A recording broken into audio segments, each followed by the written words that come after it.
चीवियर्स welcome back at healthy morning. हम बात कर रहे हैं स्ट्रेस मैनेजमेंट पे। सबसे पहले तो इसमें ये चीज़ मालूम करना बहुत इंपॉर्टेंट है कि स्ट्रेस की भी टाइप्स होती हैं। मैम, स्ट्रेस की टाइप्स होती हैं? जी बिल्कुल। क्या टाइप्स होती हैं? स्ट्रेस की टाइप्स जैसे कि हमने बहुत ब्रॉडली देखा। हम जैसे देखें तो कुछ होते हैं हमारे पास बिग स्ट्रेसर्स, जैसे कि फॉर एग्जांपल डिज़ास्टर कोई आ गया, फॉर एग्जांपल सैलाब आ गया। इस किस्म की जो चीज़ें होती है वो एक बहुत बड़ा स्ट्रेस लेकर आती है हमारे लिए, जो भी लोग इसके मुतासरीन होते हैं। जैसे हमारे मुल्क में भी जब आया था हमने देखा था, ठीक है। इसके अलावा अगर हम डेली लाइफ में देखें तो कोई भी हमारी ज़िंदगी में चेंज आ रहा है, जैसे अभी बात हुई थी कि अगर शादी हो रही है, दिस इज़ पॉजिटिव थिंग, ठीक है, एक पॉजिटिव चीज़ है। लेकिन स्टिल हम उसमें अगर एक प्रेशर महसूस कर रहे हैं, दबाव महसूस कर रहे हैं, हम थोड़ा सा एंजाइटी की तरफ जा रहे हैं, तो वो चीज़ें हमारी स्ट्रेस के अंदर काउंट हो जाएंगी। तो हमारी लाइफ में कोई भी चेंज, जैसे कि बात हुई कि अगर किसी स्पाउस की डेथ हो जाती है, या फिर हमारी ज़िंदगी में जो है ना बेबी आ रहा है, इस किस्म की सारी चीज़ें जो खुशी की हों या गम की हों, हमारे लिए स्ट्रेस क्रिएट कर सकती है, जो लाइफ के अंदर चेंज लेकर आ रहा हो। Anything which is bringing change and initially you don't know how to handle it, वो स्ट्रेस ला सकता है। और इसके अलावा अब दूसरी बात के कुछ ऐसे होते हैं, जैसे फॉर एग्जांपल मैं यहाँ पर शो के लिए आ रही हूँ, ट्रैफिक में फंस गई, मुझे बहुत गुस्सा आ गया कि ये क्या हो रहा है, I am getting late. These all are daily hassles, यानी कि ऐसे छोटे छोटे स्ट्रेस, यानी कि मैं बाहर निकल रही हूँ, कार तक पहुँच गई और कार की जो है ना चाबी मैं घर पे भूल गई, मुझे जो है ना बहुत अब वो हो रहा है कि ओ माय गॉड, मैंने ये क्या कर दिया, मैं दोबारा गई। ये छोटे छोटे हैजल्स। और हमें ऐसा लगता है कि जो डिज़ास्टर्स आते हैं या हमारी लाइफ में बहुत बड़े चेंज अगर आ गए, तो शायद वो हमारी हेल्थ को सबसे ज़्यादा इफ़ेक्ट करते हैं, जबकि रिसर्च हमें ये बताती है कि जो छोटे छोटे हैजल्स होते हैं ना, यानी कि लाइफ में छोटी छोटी बातें, जैसे मैंने कोई चीज़ यहाँ पर रखी थी, अब जब वक्त पे मुझे चाहिए और मिल नहीं रही है, तो फिर ये जो सारे हमारे जो स्ट्रेसर्स होते हैं ना, छोटे छोटे स्ट्रेसर्स, वो हमारी हेल्थ को ज़्यादा इफ़ेक्ट करते हैं बानिस्बत वो बड़े बड़े स्ट्रेसर्स के। तो इम्पॉर्टेंट चीज़ जो यहाँ पर भी बात पहले हुई, वो यही है कि हमें अपने टाइम को बहुत ज़्यादा ऑर्गेनाइज करना है। और एक चीज़ जिसमें सारी चीज़ें आ जाती है कि बैलेंस लाइफ। हम जब बैलेंस लाइफ की तरफ जाएंगे ना, अपने लाइफस्टाइल को बैलेंस की तरफ लेकर जाएंगे, तो ऑटोमेटिकली जो है ना चीज़ें हमें स्ट्रेस से एक हेल्दी लाइफ की तरफ हमारे पास। अच्छा, एक बात इसमें आती है, स्ट्रेस डिप्रेशन कब बनता है? ये भी तो होता है। हाँ बिल्कुल।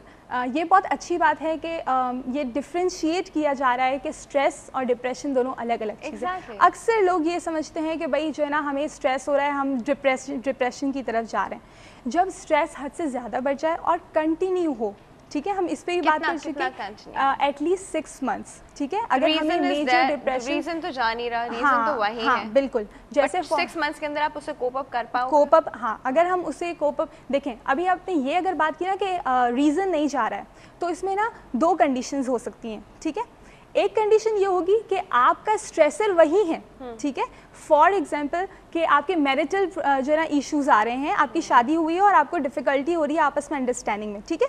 वो अंडरस्टैंडिंग प्रॉब्लम्स तो आ रहे हैं, लेकिन अगर आप उसके साथ कोप अप करते हुए, उसमें प्रॉब्लम्स के सॉल्यूशन ढूंढते हुए आप उसके साथ चल रहे हैं और उसको अपने लाइफ को आगे बढ़ाने की कोशिश कर रहे हैं, तो ये वेलनेस और थ्राइविंग की तरफ जाएगी। यानी कि आपने उस प्रॉब्लम को एक अपॉर्चुनिटी की तरह लिया। आपने कहा कि ओके, मेरे प्रॉब्लम्स हैं, लेकिन स्टिल मैं अंडरस्टैंडिंग के साथ, बातचीत के साथ इसको सॉल्व कर सकता हूँ।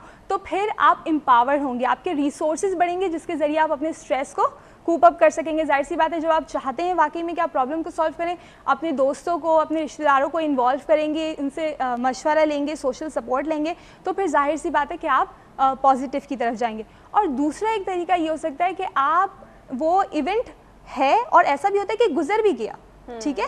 फॉर एग्जाम्पल जैसे डिज़ास्टर्स आते हैं तो 6 महीने गुजर जाते हैं, लेकिन स्टिल लोगों को नाइटमेयर्स आ रहे होते हैं, वो बैठे होते हैं और वो रीलिव कर रहे होते हैं उसी एक्सपीरियंस को, ठीक है। वो उसी चीज़ों को री एक्सपीरियंस कर रहे होते हैं, और 6 महीने गुजर जाने के बाद भी अगर आप उसी स्ट्रेस में, उसी, जैसे अगर आप खुदा ना खास्ता अगर स्पाउस की डेथ हो गई है, पहले दिन अगर वो आदमी बड़ा सा तकलीफ़ में बैठा हुआ है, कुछ बोल नहीं रहा, उसे समझ में नहीं आ रहा, ठीक है।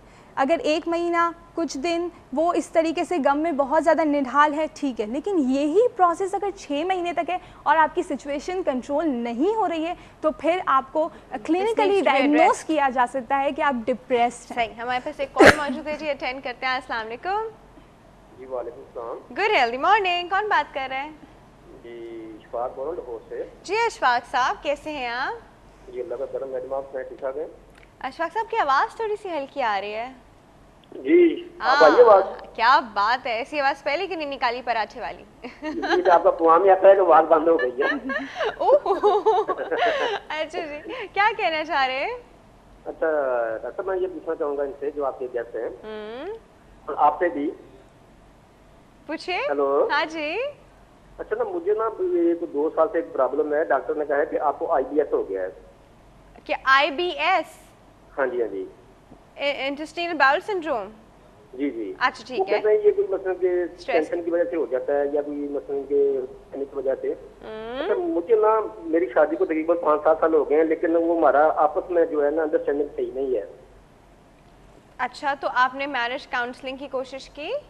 हाँ जी, वो सारा कुछ बहुत कर चुका हूँ, लेकिन ना वो क्या कहते हैं कि वो मेरी जो मैरिज थी ना वो भी कह लें कि वो जबरदस्ती हुई थी, मैं तो उसमें एग्री नहीं था, तो उस वजह से ना मुझे बहुत ज्यादा प्रॉब्लम हो रही है।